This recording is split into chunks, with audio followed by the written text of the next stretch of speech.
Good morning friends, praise lord. നിങ്ങൾ ശ്രവിക്കുന്നു ജീവൻ്റെ അപ്പം. നമ്മൾ സ്വർഗസ്നായ പിതാവേ, മാത്യു ചാപ്റ്റർ 6:9 6-9 സ്വർഗസ്നായ ഞങ്ങളുടെ പിതാവേ, അങ്ങയുടെ നാമം വിശദീകരിക്കപ്പെടണമേ എന്നാണ്. അങ്ങയുടെ നാമം വിശദീകരിക്കപ്പെടാൻ വേണ്ടി നമ്മളിവിടെ ജീവിക്കുമ്പോൾ നമ്മളെ തന്നെ വിശദീകരിക്കപ്പെടണം, അല്ലേ? നമ്മളെ വിശദീകരിച്ചാൽ മാത്രമേ സ്വർഗീയ പിതാവിൻ്റെ നാമം വിശദീകരിക്കപ്പെടുകയുള്ളൂ. അതുകൊണ്ട് നമ്മുടെ ശരീരം പരിശുദ്ധാത്മാവിൻ്റെ ആലയം, മന്ദിരമാണ്, വീടാണ്, ദൈവം വസിക്കുന്ന വീടാണ് എന്ന് ഓർപ്പിക്കണം. അതുകൊണ്ട് എല്ലാ അവയവങ്ങളും എങ്ങനെ വിശുദ്ധമായിരിക്കണമെന്ന് നമ്മൾ കേട്ടുകൊണ്ടിരിക്കുന്നു. ഇന്നലെ നമ്മൾ കണ്ടു, സ്നാപയോനാൻ പറഞ്ഞു, യേശുവേ നീ എന്നിൽ വളരണം, ഞാനോ കുറയണം. You must increase in me, I must decrease എന്നും പറയണം. പിന്നെ ഇന്ന് നമ്മൾ സ്വർഗീയ പിതാവ് എന്താണ് ചെയ്യുന്നത്? He wants to mold us into holiness. സ്വർഗീയ പിതാവ് is in the process of moulding us into holiness and perfection, just as a goldsmith or silversmith does. ഈ പൊന്ന് തട്ടാൻ സ്വർണം ഉണ്ടാക്കുന്നതിന്, പിന്നെ സ്വർണം ഉണ്ടാക്കുകയും വെള്ളി ഉണ്ടാക്കുകയും നിങ്ങൾ കണ്ടിട്ടുണ്ടോ?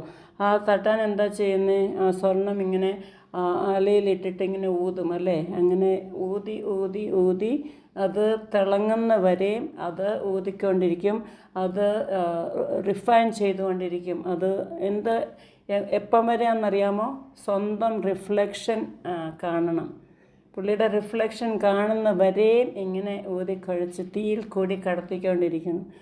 സ്വർഗീയ പിതാവ് നമ്മളെ അങ്ങനെ ഒരു പ്രോസസ്സിൽ കൊണ്ടുപോകും. നമുക്ക് സഫറിങ് തരും, നമുക്ക് വിഷമങ്ങൾ തരും. ചിലപ്പോൾ ഒരു സാൻഡ് പേപ്പർ നമ്മളെ ഉരുമാൻ നമ്മുടെ കുടുംബത്തിൽ തന്നെ കാണും.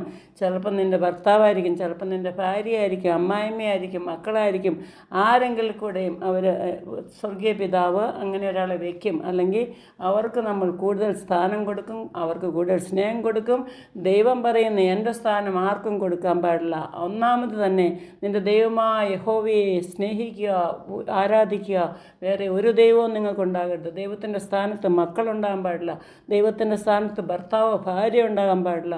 ദൈവത്തിൻ്റെ സ്ഥാനത്ത് ഒരു കൂട്ടുകാരനോ ആരും ഈ ലോകത്തിലുണ്ടാകാൻ പാടില്ല. ദൈവത്തിന് ആദ്യ സ്ഥാനം കൊടുത്തിട്ട് വേണം മറ്റുള്ളവരൊക്കെ. അതാണ് നമ്മൾ അറിഞ്ഞിരിക്കേണ്ടത്.